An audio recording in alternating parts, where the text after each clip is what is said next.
ओम शांति, ओम शांति, ओम शांति। आज बाबा कह रहे हैं, मीठे बच्चे पक्का पक्का निश्चय करो कि मैं आत्मा हूँ, मैं आत्मा हूँ। रोज रोज बात बाबा ये पाठ पक्का करवाता, मैं आत्मा हूँ। तो आत्मा जब बन जाएंगे तो जीवन जीने का एक अलग ही आनंद मिलने लग जाता है, एक अलग आनंद, एकदम हल्कापन, सब कुछ मिलने लगेगा। लेकिन उस प्राप्तियों के पीछे हम भागेंगे नहीं, प्राप्तियां हमारे पीछे भागेंगी। और देह भार में क्या होता है कि हम प्राप्तियों के पीछे भागते हैं। तो यही अंतर है आत्मा समझने में और देह समझने में। आत्मा समझकर हर काम शुरू करो, बाप याद आएगा, पाप भी नहीं होगा, कोई पाप भी नहीं होगा। प्रश्न है, कर्मातीत स्थिति को प्राप्त करने के लिए कौन सी मेहनत हर एक को करनी है? कर्मातीत का मतलब होता है कि कर्मों का प्रभाव हमारे ऊपर ना पड़े। अच्छा कर रहे हैं, बुरा कर रहे, जब बाप को समर्पण कर दिए कि बाबा आप करवा रहे हैं तो बाबा करवा रहा है, फिर ये नहीं सोचेंगे हम बहुत अच्छा कर रहे हैं या हम बहुत खराब कर रहे हैं, कुछ नहीं। तो कर्मातीत स्थिति की समीपता की निशानी क्या होगी? उत्तर है, कर्मातीत बनने के लिए याद के बल से अपनी कर्मेंद्रियों को पहले वश में करने की मेहनत करो। अपनी कर्मेंद्रियों को, दूसरों की नहीं। हम दूसरों की करना चाहते हैं, ये देह भान है। अगर हम अपने आप को कर लिए तो ये देही अभिमानी स्थिति हो जाएगी। तो अभ्यास करो, मैं निराकार आत्मा, निराकार बाप की संतान हूँ। मुझे चुप रहना है, सामने वाला कुछ भी बोल रहा है। अभी देखिए, एक भाई को बोल के भेजिए कि भाई जी कभी भी कर्ज मत लेना, कुछ भी हो जाए बाबा ठीक कर देगा। वो भाई जी अंदर में बैठा लिए, बोलते हम किसी कीमत पे कर्ज नहीं लेंगे। हाँ, वो अपने लिए बोल दिए, लेकिन अब भी दूसरों के लिए बोल रहे कि तुम लो। तो अभी धीरे धीरे ना आप अपने आप को तो कंट्रोल किए ना, हमको नहीं लेना है, ये तो पक्का हुआ। धीरे धीरे वो भी ठीक हो जाएगा कि कर्ज नहीं लेना चाहिए। तो ये अभ्यास अभी उनको नहीं है, केवल कोर्स कुछ भी नहीं किए, तो केवल भगवान को ये कर रहे कि भगवान है यहाँ, और कुछ नहीं। तो बाबा कहता है कि बच्चे तुम आत्मा हो और आत्मा बनकर काम करो, प्राप्तियां अपने आप सामने आएंगी। हमेशा याद रखो, मैं निराकार आत्मा परमात्मा की संतान हूँ। सब कर्मेंद्रियां निर्विकारी बन जाए, ऐसा अभ्यास करो, सारी कर्मेंद्रियां निर्विकारी बन जाए। यह जबरदस्त मेहनत, यही मेहनत तो करनी है। मुख्य तो यही मेहनत है। आंखों से देखते हैं तो गलत देख लेते हैं, कानों से सुनते हैं तो गलत सुनते हैं, मुख से बोलते हैं तो कुछ ना कुछ गलत बोल निकल जाता है, मन में भी कुछ ना कुछ किसी के लिए संकल्प गलत, बुद्धि इधर उधर लाभ हानि के पीछे भाग जाती है। तो बाबा कहता है यही मेहनत करो कि सारी कर्मेंद्रियां निर्विकारी बन जाएं। जितना कर्मातीत अवस्था के समीप आते जाओगे उतना अंग अंग शीतल हो जाएगा, शीतल एकदम ठंडा, बहुत अच्छा लगेगा। केवल आनंद का अनुभूति उस समय होता है। और सुगंधित भी हो जाओगे।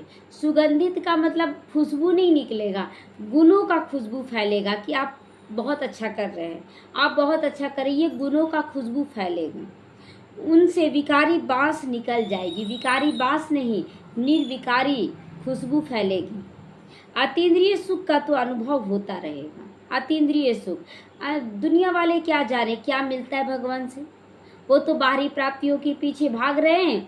आज कपड़ा बहुत दिनों से धो रहे हैं, आज वॉशिंग मशीन आ गया, बहुत खुश, कल लाइन कट गया 10 दिन के लिए, फिर खुशी गायब, है ना। तो इसीलिए बाबा कहता है कि हमें तो अतीन्द्रिय सुख में रहना, कितना मजा है बाबा के साथ चलने पर। ओम शांति। शिव भगवानुवाच, यहाँ पर शिव भगवान के मुख से ये सब शब्द निकल रहा है। यह तो बच्चों को नहीं बताना है कि उन किसके प्रति निकल रहा है, किसके प्रति, देहधारियों के प्रति तो नहीं निकल रहा है, ये तो आत्माओं के प्रति है। बच्चे जानते हैं शिव बाबा ज्ञान का सागर है, मनुष्य सृष्टि का बीज रूप है, बीज रूप है, वो करके जाता है सारा कर्म और हमें सिखला कर जाता है। तो जरूर आत्माओं से बात भी करते हैं बाबा। बच्चे जानते हैं यहाँ शिव बाबा पढ़ाते हैं, मनुष्य देहधारी नहीं। तो यहाँ तो बच्चे जानते हैं कि हमें शिव बाबा पढ़ाता है। बाबा अक्षर से समझते हैं कि परम आत्मा को ही बाबा कहा जाता है, राम कृष्ण को बाबा नहीं कहा जाता है, शिव बाबा को बाबा कहा जाता है। भक्ति मार्ग में भी बाबा सिर्फ शिव बाबा को कहा जाता है। सब मनुष्य मात्र उस परम आत्मा को ही फादर कहते हैं। बाबा परम धाम में रहते हैं। पहले पहले ये बातें पक्की करनी चाहिए कि अपने को आत्मा समझना। ये बात पक्की करो कि यहाँ भगवान पढ़ाते हैं, दूसरा हम आत्मा हैं। और यह पक्का निश्चय करना है, बाप जो सुनाते हैं वह आत्मा ही धारण करती है। जो ज्ञान परमात्मा में है वह ज्ञान आत्मा में आना चाहिए। अभी एक आत्मा बोली कि रात में रोज भूतों का सपना देख रही है और देखती है और सुबह से शरीर में दर्द हो जाता है। तो ये साधारण रूप तो नहीं हो सकता है, कोई ना कोई हिसाब किताब होगा। दर्द कैसे हो जा रहा है शरीर में? तो ये सब हिसाब किताब है, सब कुछ चुकतू करना होगा। तो इसीलिए बाबा कहता है कि जो ज्ञान परमात्मा में है वो आत्मा में सारा ज्ञान आ जाना चाहिए कि हम क्या करके आए हैं, कैसे यहाँ तक पहुँचे। बाबा हम लोगों की कहानी बताता, बाबा नहीं फंसता है। हम लोग 63 जन्म से बहुत पाप करके आए हैं, जो फिर मुख से वर्णन करना होता है। ये ज्ञान जो कुछ भी पढ़ाई पढ़ती है वह आत्मा पढ़ती है, अभी शरीर नहीं, आत्मा में धारण हो रहा है। आत्मा निकल जाए तो पढ़ाई आदि का कुछ भी मालूम ना पड़े। आत्मा निकल जाए तो शरीर में कोई पढ़ाई आएगा? वो तो आत्मा संस्कार लेकर चली गई। आत्मा संस्कार ले गई, जाकर दूसरे शरीर में बैठेगी तो वो संस्कार इमर्ज होगा। तो पहले अपने को यहाँ आत्मा पक्का पक्का समझना पड़े, पक्का पक्का समझना पड़े मैं आत्मा हूँ। और कल मम्मा का आया ना महावाक्य, हाँ जी का पाठ। हर बात में अगर बाबा को करवाना है तो हाँ जी कर दे। बड़ा मज़ा आता है जब मतलब बड़ा बड़ा टास्क भी दे रहा है बाबा हम लोगों को कि ये, और अचानक उठता हो पाए, लेकिन नहीं, बाबा दिया संकल्प हमको तो करना, खुशी में नाचना है कि बाबा दिया। और देखिए सब चीज़ हो रहा है। ऐसे लगता है कि हम अपने से सोच रहे हैं, अपने से कुछ नहीं सोच रहे। बाबा संकल्प दे रहा, बच्ची ये करना, अब ये करना है। तो इसके लिए पहले आत्मा पक्का पक्का समझेंगे तभी आपके द्वारा सेवा लिया जाएगा। अगर आप खुद देह भान में रहेंगे तो आपसे सेवा कैसे लिया जाएगा? आप खुद भी फंसे हैं तो दूसरों को भी फंसा देंगे। तो देह अभिमान को पहले छोड़ना पड़ेगा, देह अभिमान पूरी तरह से छोड़ना पड़ेगा। किसी भी परिस्थिति में बाबा प्रत्यक्षता का नगाड़ा गुंजाता है। परिस्थिति आता है ना, उसमें कुछ न कुछ प्रत्यक्षता होता है और हम लोग बोलते ये ऐसा नहीं। उस स्थिति में बाबा प्रत्यक्ष करना चाहता विशेष बच्चों को। तो आत्मा सुनती, आत्मा धारण करती है। आत्मा इसमें नहीं होती तो शरीर हिल भी ना सके। शरीर हिलेगा, मुर्दा हिलेगा क्या? नहीं हिलेगा। अब तुम बच्चों को यह पक्का पक्का निश्चय करना, क्या परमात्मा हम आत्माओं को ज्ञान दे रहे हैं, ये सब ज्ञान परमात्मा दे रहे हैं। हम आत्मा भी शरीर द्वारा सुनती है और परमात्मा शरीर द्वारा सुना रहे हैं। यह घड़ी घड़ी भूल जाते हम लोग कि भगवान ये वाणी चला रहा है। अब कैसे भूल जाते हैं? नाजी कर देते, नहीं हो पाएगा हमसे, अभी नहीं कर पाएंगे, इतना बंधन नहीं टूटा है। ये सब बोलना ही देह भान है। हमको हर बात में हाजी करना, हाजी करने वाला सदा आगे रहता है। तो देह याद आती है, यह भी जानते हो अच्छे व बुरे संस्कार आत्मा में ही रहते हैं। शराब पीना, छी बात करना, ये सब आत्मा में ही संस्कार आ गया ना। शराब पीने का संस्कार, छी बातें करने का संस्कार, ये भी आत्मा करती। ऑर्गन्स द्वारा, आत्मा ही इन ऑर्गन्स द्वारा इतना पाठ बजाती आई है कि जो संस्कार बन चुका है, बुरा का संस्कार बन चुका। अब बुराई को हटाने में तो दाग मेहनत तो लगेगा ना। अब देखिए जो कपड़ा में बार बार पहनिए और दाग लगाते जाइए तो उसको रगड़ रगड़ के साफ करने में मेहनत तो लगेगा ना। लेकिन बाबा से योग युक्त रहेंगे तो वो दाग अच्छे से मिट जाता है। तो पहले पहले आत्माभिमानी जरूर बनना है। बाप आत्माओं को पढ़ाते, देहधारियों को नहीं। तो देह समझना है क्या यहाँ आकर? देह नहीं समझना, हम माँ हैं, हम बाप हैं, हम सास हैं, हम ससुर हैं, हम बेटी हैं, बहू हैं, नहीं। यहाँ सिर्फ आत्मा है। इसीलिए देखते ना, एक छोटा सा बच्चा भी दीदी बोल रहा है, उसकी माँ भी दीदी, उसकी माँ भी दीदी, सब दीदी। क्यों? आत्मा का भाव है यहाँ। तो आत्मा ही फिर यह नॉलेज साथ ले जाएगी। जैसे वहाँ परम आत्मा ज्ञान सहित रहती है, वैसे तुम आत्माएं यह नॉलेज साथ ले जाओगी। अभी जो जो संस्कार बाबा कहता खूब खाना खा लो, खूब खाना खा लो, और खाना अनपच हो गया, सारा खाना बर्बाद कर दोगे। लेकिन अगर वो पच गया आपके शरीर में, वो खून के रूप में आपकी शक्ति बन जाएगा। उसी तरह आप ज्ञान बहुत सुन रहे हैं लेकिन धारण नहीं हो रहा है, संस्कार नहीं बन रहा है तो आपका कोई फ़ायदा नहीं, कोई फ़ायदा नहीं, आप ज्यों के त्यों रह जाएंगे। तो बाबा कहता है ये संस्कार ले जाएंगे हम साथ में। मैं तुम बच्चों को इस ज्ञान सहित ले जाता हूँ। ऐसा थोड़ी है कि ज्ञान खत्म हो जाएगा, संस्कार खत्म हो जाएगा तब बाबा ले जाएगा, संस्कार सहित ले जाएगा। फिर तुम आत्माओं का पाठ में आना होता है। तुम्हारा पाठ है नई दुनिया में प्रारब्ध भोगना। ज्ञान भूल जाएंगे, यह सब अच्छी रीति धारण कर लेना है। ज्ञान भूल जाएंगे, संस्कार आ जाएगा। स्वाद याद रहता है कि नहीं? कोई भी खाना खाते हैं तो स्वाद याद रहता है ना, खाना तो खत्म हो गया। उसी तरह ये संस्कार, ज्ञान याद नहीं रहेगा, ज्ञान का जो संस्कार है वो साथ चलेगा। तो पहले ये बहुत बहुत पक्का करना, मैं आत्मा हूँ। कितनी बार बोला बाबा अभी तक? कितनी बार बोल दिया ना? कौन है हम? आत्मा हैं, कि मैं आत्मा हूँ। बहुत है जो इतना याद दिलाने के बाद भी भूल जाते हैं। कौन कौन गाली देते हैं? गाली देते हैं, गाली देने वाला शूद्र और गाली सुनने वाला वो ब्राह्मण। तो अपने साथ साथ बहुत बहुत मेहनत करनी है। विश्व का मालिक बनना है तो मेहनत बगैर थोड़े ही बन जाओगे। मालिक बनना है। घड़ी घड़ी इस पॉइंट को ही भूल जाते हो क्या? मैं आत्मा हूँ, यही भूल जाते हो। क्योंकि यह नई नॉलेज है ना। इतना समय से तो बोला जा रहा था कि मैं ये हूँ, मैं नर हूँ, मैं नारी हूँ, मैं डॉक्टर हूँ, मैं इंजीनियर हूँ, यही सुन रहे थे। जब अपने को आत्मा भूल कर दे अभिमान में आ जाते हो तो कुछ न कुछ पाप हो जाता है। किसी को ज्ञान देने के लिए बोला गया और ज़बरदस्ती आप 2.5 मन का ज्ञान देते जाएंगे, वो बेचारा पागल हो जाएगा इतना ज्ञान सुन कर। देखिए अभी है ना, हर आत्मा ना बहुत दुख में निकल रही है। उसको थोड़ा खुशी चाहिए, प्यार चाहिए। प्यार में ही ज्ञान मिक्सअप करके आपको देना होगा। नहीं, हमको ज्ञान दिया है बाबा, हम क्यों नहीं बांटेंगे, हमको तो देना ही है। ये तो ज़बरदस्ती वाला बात हो गया, हमको सुनाना। अरे सामने वाला सोचो तो किस हाल में आ रहा है, उसको प्यार चाहिए। उसी में ज्ञान थोड़ा थोड़ा मिक्स करके, दवा बोलते ना कि बच्चा नहीं खाता है ना कोई दवाई, तो क्या करते उसको कोई ना कोई भोजन में मिक्सअप करके पिला देते हैं, डायरेक्ट नहीं पिला के। तो इसी ढंग से अभी चाहिए बच्चों को। तो बाबा कहता है देह अभिमान में आ जाती हैं और कुछ ना कुछ पाप कर देते हैं। देही अभिमानी बनने से कभी पाप नहीं होगा। देही अभिमानी बन जाओ तो पाप नहीं होगा, पाप कट भी जाएंगे। फिर आधा कल्प कोई पाप नहीं होगा। बाप की गारंटी, एक जन्म देही अभिमानी में आ जाओ तो पाप नहीं भी होगा और आधा कल्प तुमसे पाप नहीं होगा। तो यह निश्चय रखना चाहिए कि हम आत्मा पढ़ती हैं, देह नहीं। आत्मा पढ़ रहे हैं। आगे जिस्मानी मनुष्य मत मिलती थी, अब बाप श्रीमत दे रहे हैं। यह नई दुनिया की बिल्कुल नई नॉलेज है। ये नया नॉलेज है ना। आत्मा संस्कार ले जाएगी, 2500 साल तक राज्य करेगी, ये सब नया नॉलेज है। पहले कोई बोला ऐसे होगा? नहीं।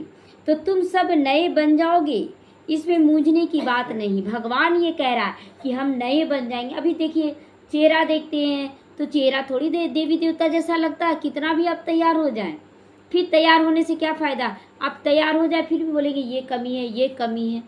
देवी देवता जैसा चेहरा, वो चलन होना चाहिए, वो स्वभाव संस्कार होना चाहिए पहले। और शरीर तो सुंदर आपको सतयुग में मिलेगा। इस जन्म में जो शरीर है उसी को अच्छा बनाएं संस्कारों से। तो इसमें मूंझने की बात नहीं। अनेक बार तुम पुराने से नए और नए से पुराने बनते आए हो। इसमें मूंझना नहीं है कि फिर से पुराना बन जाए। अरे जो बच्चा जन्म लिया वो तो बूढ़ा होगा ना, तो इसमें मूंझने का क्या बात है? ठीक है, फिर से हम नया जा रहे हैं। और कितने साल तक राज्य करेंगे सो सोचिए। 2500 साल तक तो फिक्स है। उसके बाद द्वापर युग भी बाबा फिक्स कर दिया है पहले ही। और उसके बाद कलयुग में थोड़ी बोला कि तुरंत दुखी हो जाएगा, नहीं। इसीलिए अच्छी रीति पुरुषार्थ करो एक जन्म। कितना एकदम इजी है पुरुषार्थ करना, बहुत इजी है। बस अपने को आत्मा समझो, तब पुरुषार्थ अच्छे से होगा। हम आत्मा कर्मेंद्रियों द्वारा ये काम कर रहे हैं, यही बार बार याद दिलाना है।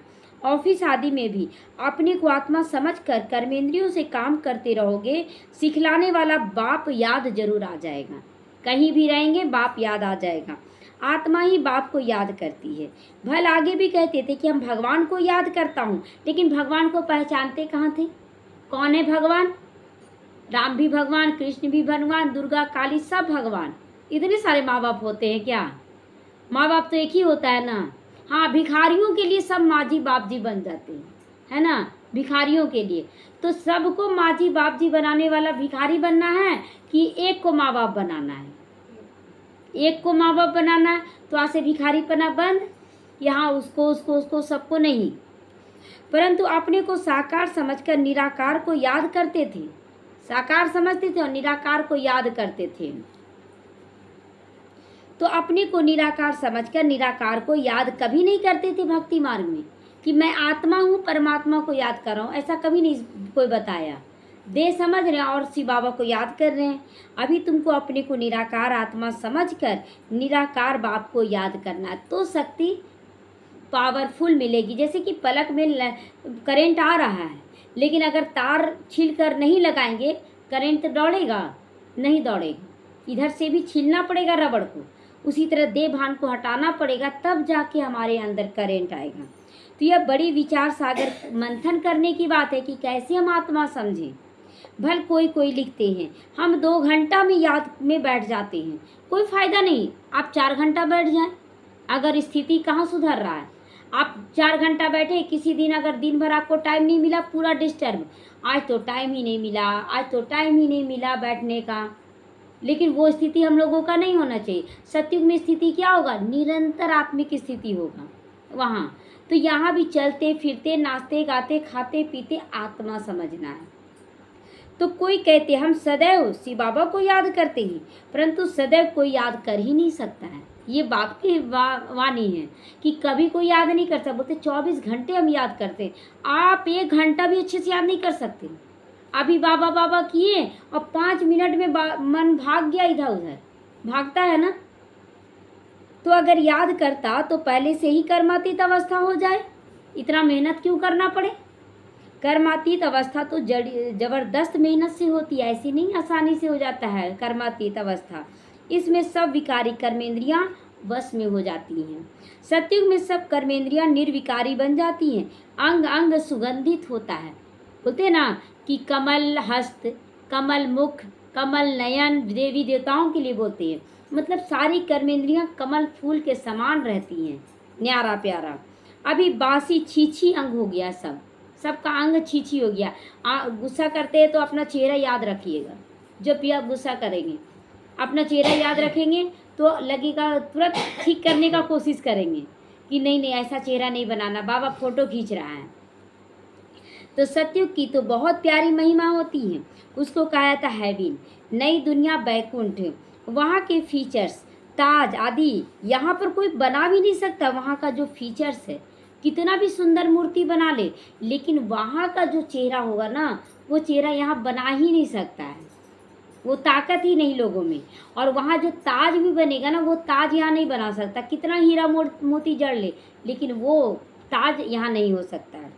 भले तुम देख कर भी आते हो, साक्षात्कार बच्चे करते हैं और साक्षात्कार करते हैं तो देख कर आते ऐसा ताज होगा, लेकिन बना नहीं पाते हैं।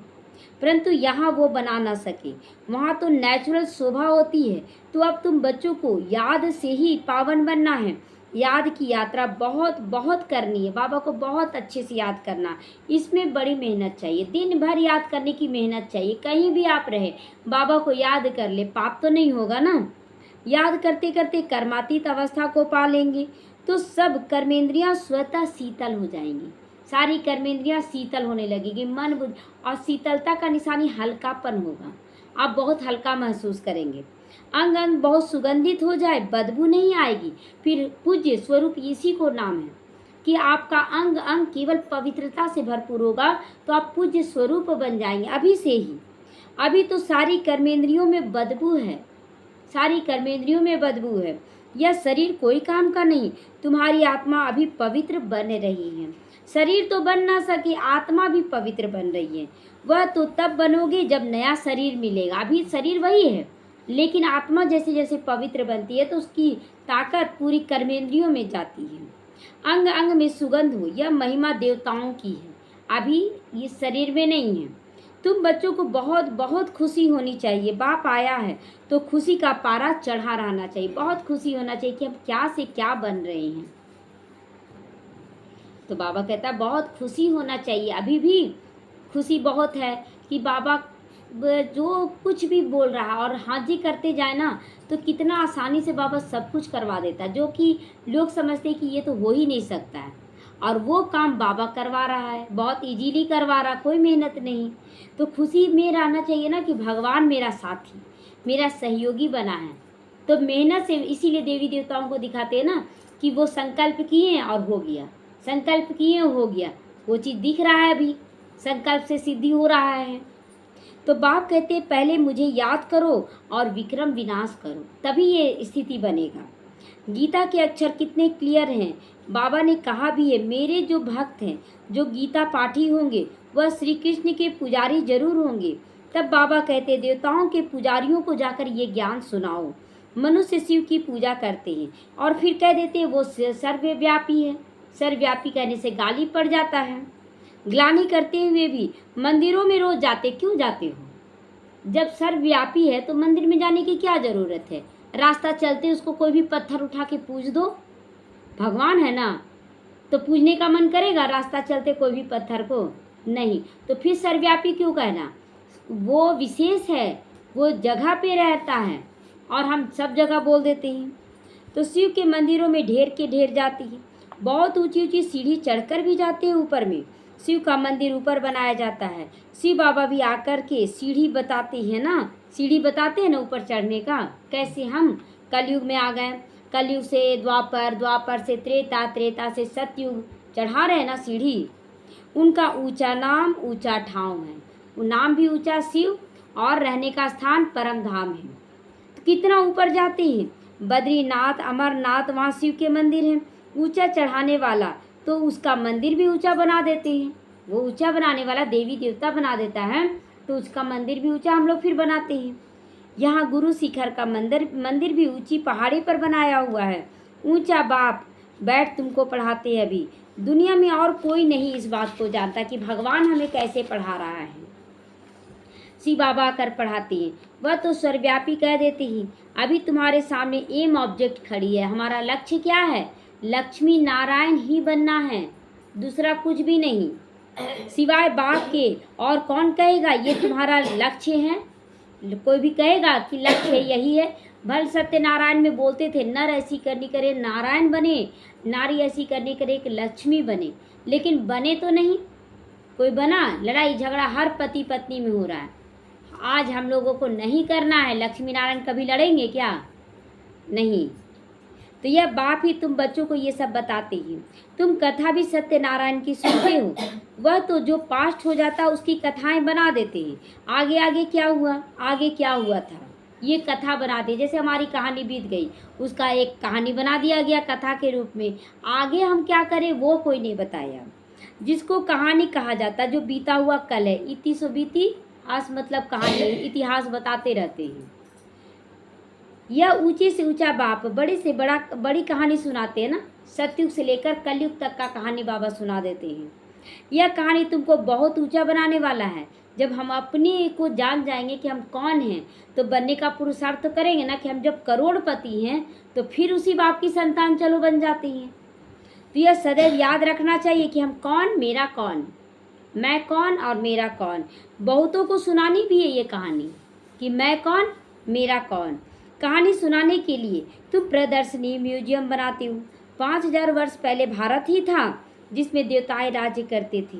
यह सच्ची सच्ची कहानी जो दूसरा कोई नहीं बता सकता है, दूसरा कोई नहीं बता सकता है। क्योंकि कहानी सुनाने के लिए आत्मिक स्थिति भी यहाँ रहना जरूरी है।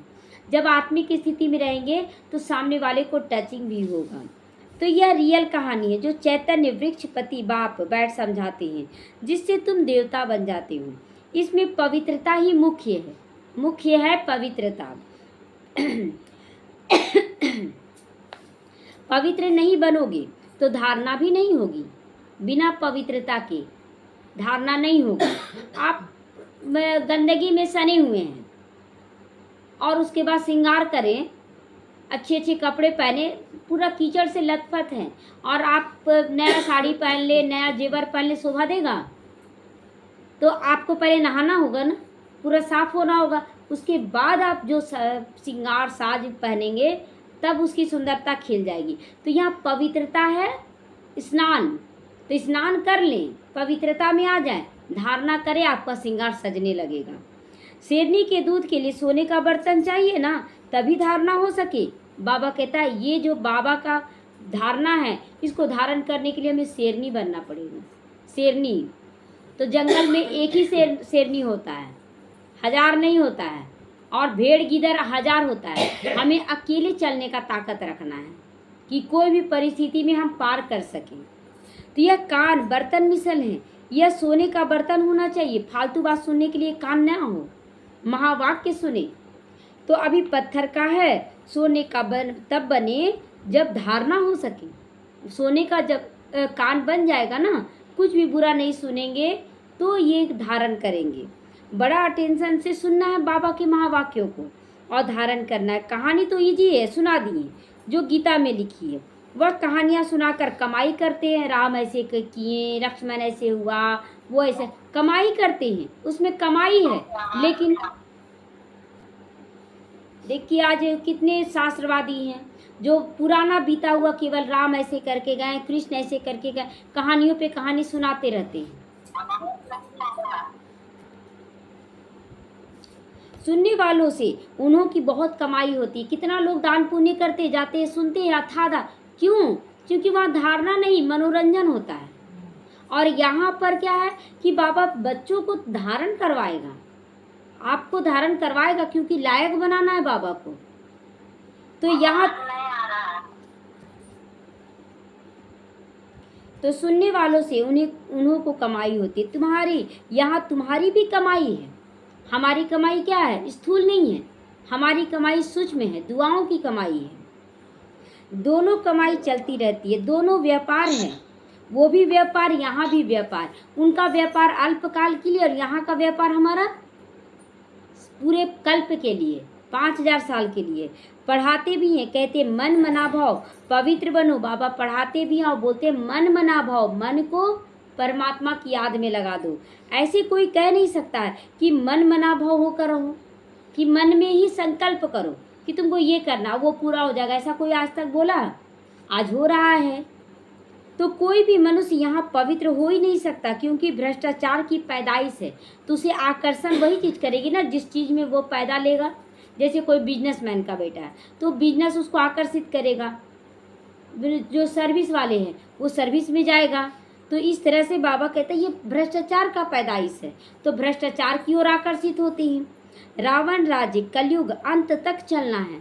ये नहीं सोचे कि कलयुग समाप्त हो जाएगा, लास्ट तक ये कलयुग चलेगा। उसमें पावन होकर आपको रहना है, आपको पावन होकर रहना है। आप सोचेंगे कि यहीं पर ठीक हो जाएगा, नहीं, वो तो नई दुनिया में होगा। हम बच्चों को पावन बनना है। पावन कहा जाता है केवल देवताओं को, ना कि मनुष्यों को। तो हम जो देवी देवता थे वही पावन बनेंगे, बाकी द्वापर की भी आत्मा या कलयुगी आत्मा भी पावन नहीं बनेगी, और उनकी जनसंख्या भी ज़्यादा होगी। त्रेता युगी आत्मा भी संपूर्ण पावन नहीं होगी। सतयुगी आत्मा तन और मन दोनों से पावन बनेगी। तो आप सोचें कि हम तन मन से पावन है तो सतयुग में जाएंगे, नहीं तो त्रेता युग में पहुंच जाएंगे। सन्यासी भी मनुष्य हैं, उन्हों का तो निवृत्ति मार्ग है, उनसे कोई जोड़ती नहीं करना है। क्योंकि हमारा लक्ष्य जब लक्ष्मी नारायण का है तो हमें गृहस्थ में रहना होगा, तब तो हम बनेंगे लक्ष्मी नारायण। और सन्यासी की तरह घर बार छोड़ दें तो लक्ष्मी नारायण थोड़ी बन पाएंगे। तो बाप कहते तुम मुझे याद करो तो पवित्र तो तुम बन जाओगे। भारत में प्रवृत्ति मार्ग का ही राज्य चला, लक्ष्मी नारायण का, सीताराम का राज्य चला, सन्यासियों का राज्य नहीं दिखाया है। तो निवृत्ति मार्ग वालों से तुम्हारा कोई कनेक्शन नहीं होना चाहिए। क्लियर है कि हमें सन्यासियों की जैसे फॉलो नहीं करना, छोड़ के भागने वाला काम नहीं करना है। यहाँ तो स्त्री पुरुष दोनों को पवित्र बनना है। दोनों पहिए ठीक चलते हैं तो ठीक चलता है गाड़ी, नहीं तो झगड़ा भी हो पड़ता है। एक बोले पवित्र, दूसरा बोले अपवित्र, झगड़ा होता है। पवित्रता पर ही यहाँ झगड़ा चलता है बाबा के कार्य में। और कोई सत्संग में पवित्रता का झगड़ा हो ही नहीं सकता, क्योंकि वहाँ पवित्रता की बात ही नहीं। वहाँ तो केवल सुन के कन रस लेकर आ गए। ऐसा कभी सुना नहीं होगा कि यहाँ पवित्र बनना पड़ेगा। यह एक ही बार बाप आते हैं तब झगड़ा शुरू होता है। विषय विकार मिटाओ, पाप हरो देवा।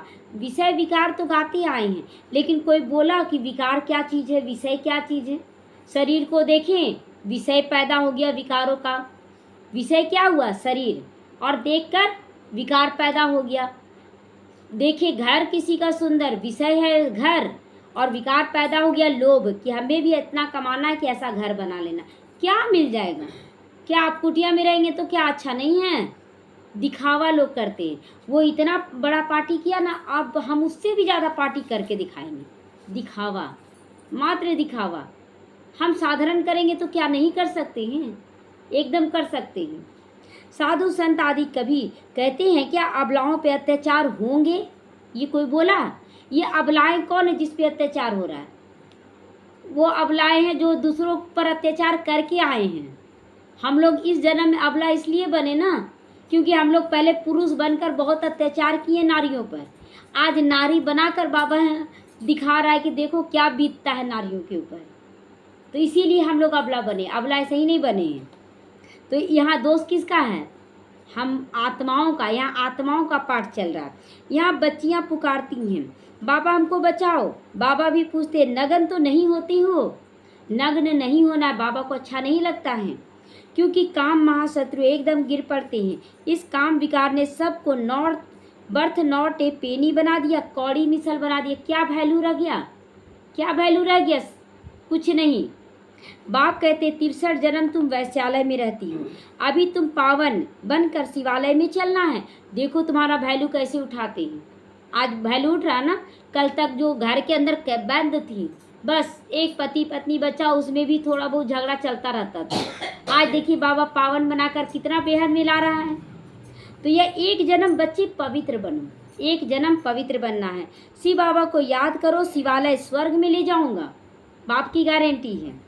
फिर भी काम विकार तो कितनी जबरदस्त है। बहुत बच्चे बोलते हैं ना हम तो पवित्र है। अरे आपकी पवित्रता तो सिचुएशन के हिसाब से है।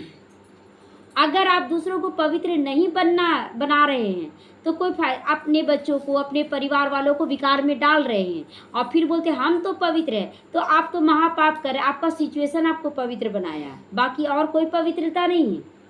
पवित्रता अंदर का होना चाहिए। कितना हैरान करते हैं, कशिश होती है, कशिश को निकाल देना चाहिए। शरीर के प्रति आकर्षण होता है और विकारों में डाल देते हैं। बच्चों को ऐसे शादी करना, ये करना, ये तो विकारों में डालना है। महापाप के हकदार बन रहे हैं ज्ञान लेने के बाद भी। अरे बच्चों का पाठ है शादी करने का, उनका करेंगे, उनका पाठ है। बाबा आपके अंदर को देखता है कि आपके अंदर का संकल्प। आप दुनिया मतलब निमित्त आत्माओं से बोल देंगे नहीं मेरी इच्छा नहीं है। बच्चे गलत रास्ते में जा रहे तो क्या करें? ये झूठा है, ये झूठा आरोप है। आपके अंदर है कि बच्चों को शादी ब्याह करे, पोता पोती देखे, आपके अंदर का संस्कार है। तो ये बाबा देखता है कि कौन झूठ बोल रहा, कौन का है, कि सत्य बाप से छुप नहीं सकता है।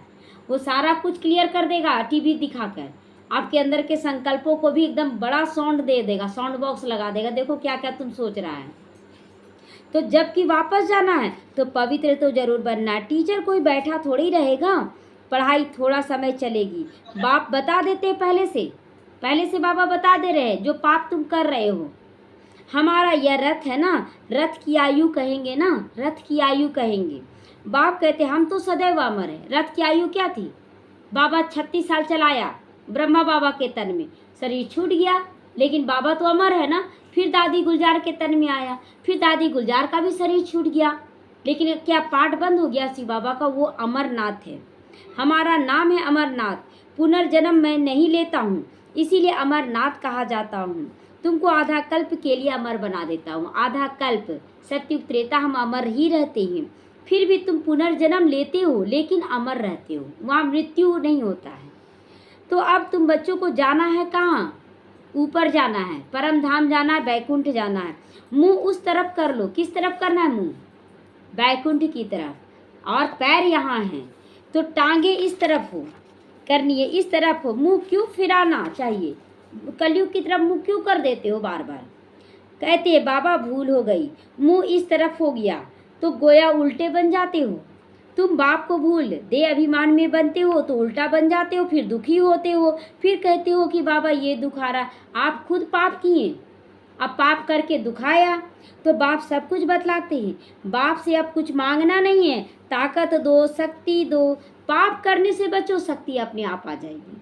बाप तो रास्ता बतला देते हैं, योग बल से ऐसा बनना है। तुम योग बल से इतने साहूकार बनते हो जो 21 जन्म कभी भी कुछ मांगने की दरकार नहीं पड़ेगी तुम्हें। इतना तुम बाप से ले लेते हो, समझते हो बाप तो अथाह कमाई करा देते हैं। कहते हो जो चाहे ले लो, बाबा कहता है जो चाहे अभी ले लो। यह लक्ष्मी नारायण हाईएस्ट है, फिर जो चाहे सो लो तुम भी। सबसे हाईएस्ट तो लक्ष्मी नारायण है, लेकिन बाबा हम लोगों को भी दे रहा है, ऐसा नहीं है। बाबा बहुत अच्छे से दे रहा है। पूरा पढ़ोगे नहीं, प्रजा में चले जाओगे। प्रजा भी जरूर बनानी है। तुम्हारे म्यूजियम आगे चलकर ढेर हो जाएंगे। तुमको बड़े बड़े हॉल मिलेंगे, कॉलेज मिल जाएंगे जिसमें तुम सेवा करोगे। वो मिल रहा है, अब बहुत अच्छे से हो रहा है। जो शादियों के लिए हॉल बनाते हैं ना, यह भी तुमको जरूर मिल जाएंगे। बाबा दे रहा आज डायरेक्शन कि कैसे आगे का सेवा करना है। तुम समझाओगे शिव भगवानुवाच, मैं तुमको ऐसा पवित्र बनाता हूँ तो ट्रस्टी हॉल दे देंगे स्वतः ही। बोलो भगवानुवाच, काम महाशत्रु है जिससे दुख पाया है, अब पावन बन, पावन दुनिया में चलना है। तुमको हॉल जरूर मिलते रहेंगे, अब कोई मेहनत नहीं करना होगा। फिर कहेंगे टू लेट, लास्ट में हम लोग क्या बोलेंगे, अब आपका हॉल नहीं चाहिए, बहुत सेवा हो रहा है। अब एक ही साथ 2-4 लोग देने लगेंगे तो लेंगे, एक ही आदमी का लेंगे ना जो पहले आया। तो बाप कहते मैं ऐसे मुफ्त में थोड़े ही लूँगा जो भर कर देना पड़े। अब कोई देगा तो उसको तो देना पड़ेगा ना बाबा को, इसीलिए बाबा मुफ्त में नहीं लेगा। बाबा देख सुन कर लेगा किसका लेना है। बच्चों के पाई पाई से तालाब बनता है, बाकी तो सबका मिट्टी में मिल जाना जो इस कार्य में अपना देते हैं। आज देखिए शादियों में, पार्टियों में कितना लोग खर्च कर देते हैं, लेकिन बाबा के यज्ञ में सोच विचार का इतना ही हम दे पाएंगे। तो ये अपना भाग्य पे लकीर लगा रहे थोड़ी। बाबा क्या कर लेगा, आपका धन कितनी लोगों का कल्याण करने में लगाता है। तो हम सोचे हम कितना कर सकते हैं, कितना कर सकते हैं। बाकी सबका मिट्टी में मिल जाना बाप सबसे बड़ा श्राप भी है। याद रखिए, बाप वरदान भी है तो श्राप भी है। अगर आप इस यज्ञ में तन मन धन लगाते हैं तो वरदानी मुहूर्त बना देगा बाबा। लेकिन अगर आप अपने पास सब मिट्टी में मिल जाएगा और श्राप लग जाएगा कि हर जन्म में आप खाली रहोगे। तो क्या लेना है, वरदान लेना है कि श्राप लेना है? वरदान लेना है तो सब कुछ सफल करना है। सोनार भी है बाबा, सोना बना रहा है ना हमें, सोनार भी है, शुद्ध सोना बनाता है। धोबी भी है, पटक पटक के साफ भी करता है हम लोगों को। और कारीगर भी है ना, कितना मतलब पत्थर से मूर्ति बना दे रहा है। अच्छा, मीठे मीठे सीखी लदे बच्चों प्रति माता पिता बाप दादा को याद प्यार और गुड मॉर्निंग। रूहानी बाप की रूहानी बच्चों को नमस्ते। हम रूहानी बच्चों की रूहानी माता पिता बाप दादा को याद प्यार गुड मॉर्निंग, नमस्ते नमस्ते, शुक्रिया बाबा शुक्रिया। धारणा के लिए आज मुख्य सारे बाप जो सच्ची सच्ची कहानी सुनाते हैं वह टेंशन से सुनो और धारण करो। बाप से कुछ अब मांगना नहीं है, अभी पुरुषार्थ करके देने का संस्कार जागृत करना। केवल देना है, हिसाब नहीं रखना हम इतना दे रहे हैं, हम इतना। किसको आप दे रहे हैं, किसको दे रहे हैं? आप अपने लिए दे रहे हैं। बाबा क्या करेगा आपका लेकर? 21 जन्मों के लिए अपनी कमाई कर रहे हो देकर। वापस घर चलना है, इसीलिए योग बल से शरीर की कशिश को समाप्त कर दो। शरीर का जो आकर्षण है उसको भी समाप्त कर दो। कर्मेंद्रियों को शीतल बनाना है, इस देह का भान छोड़ने का पुरुषार्थ करना। मैं आत्मा हूँ, यही बार बार पुरुषार्थ करना है। वरदान है आज का। एक स्थान पर रहते अनेक आत्माओं की सेवा करने वाले लाइट और माइट संपन्न आत्मा बनो। लाइट भी एकदम हल्का, और मैं आत्मा हूँ, और माइट शक्तिशाली हूँ, ऐसा संपन्न बनना है। जैसे लाइट हाउस एक ही स्थान पर स्थित होकर दूर दूर की सेवा करता है, ऐसे आप सभी एक स्थान पर होते अनेकों की सेवा अर्थ निमित्त बन सकते हो। इसमें सिर्फ लाइट माइट से संपन्न बनने की आवश्यकता है। जितना आप लाइट माइट बनेंगे तब आपकी सेवा बाबा यूज करेगा, नहीं तो बाबा यूज नहीं करता। हम बोलते ना वो सेवा नहीं दे रहा, वो आपको सेवा नहीं मिल रहा क्यों? बाबा नहीं दे रहा है, बाबा खुद टच करता है। बच्चे ऐसे करना है। तो मन बुद्धि सदा व्यर्थ सोचने से पहले मुक्त करो। मन मनाभाव के मंत्र को सहज स्वरूप में लाओ कि मन मेरा परमात्मा के याद में लग जाए। मनसा शुभ भावना से भरपूर हो, श्रेष्ठ कामना हो, सब आत्माओं का कल्याण हो, यही श्रेष्ठ कामना हो। श्रेष्ठ वृत्ति हो, क्या वृत्ति हो? मुझे देवता बनना है, देने का संस्कार लाना है, विकारी नहीं। और श्रेष्ठ वाइब्रेशन से संपन्न हो। कितना सारा चीज़ वरदान में बाबा बता दिया। श्रेष्ठ वाइब्रेशन से संपन्न हो तो यह सेवा सहज फिर कर सकते हो। कोई दे नहीं रहा आपको सेवा, आपका स्थिति आपको सेवा दिलाएगा। तो यही मनसा सेवा पहले करो। स्लोगन है, अब आप ब्राह्मण आत्माएं माइट बनो, शक्तिशाली बनो और दूसरी आत्माओं को माइक बनाओ। दूसरी आत्माओं को माइक भी बनाना है। बोलने वाला, ज्ञान देने वाला। अच्छा, ओम शांति।